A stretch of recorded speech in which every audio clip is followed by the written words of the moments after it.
আল্লাহ তাআলার কুদরতি পা জাহান্নামের ভেতরে ঢুকিয়ে দিবেন। জাহান্নামের সবচাইতে হালকা আযাব হলো ওই ব্যক্তির আযাব যার পায়ে দুটো জাহান্নামের আগুনের জোতা পুড়িয়ে দেয়া হবে। ওই আগুনের উত্তাপে তার মাথার মগজগুলো ভাতের মারের মতো টপ টপ টপ টপ করে বেয়ে বেয়ে পড়বে।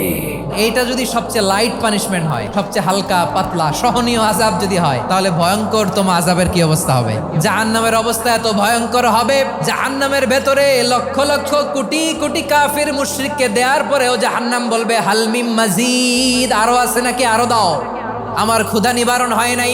জাহান্নামে তো উত্তপ্ত হবে, জ্বলন্ত হবে, ভয়ঙ্কর হবে। জাহান্নামের এক অংশ আরেক অংশকে খেয়ে ফেলবে। আল্লাহু আকবার। জাহান্নামের রক্ষী ফেরেশতারা কি করবে তারা নিজেরাও বুঝতে পারবে না। কোনো কিছুতেই যখন জাহান্নামকে শান্ত করা যায় না, আল্লাহ তাআলা তার কুদরতি পা জাহান্নামে ঢুকিয়ে দিবেন। দেওয়ার সাথে সাথে জাহান্নাম থেকে আওয়াজ আসবে, কাত বিইজ্জাতিকা ওয়া বিকারামিকা, আল্লাহ আপনার ইজ্জতের কসম, যথেষ্ট হয়েছে, আর লাগবে না। সুবহানাল্লাহ বলেন।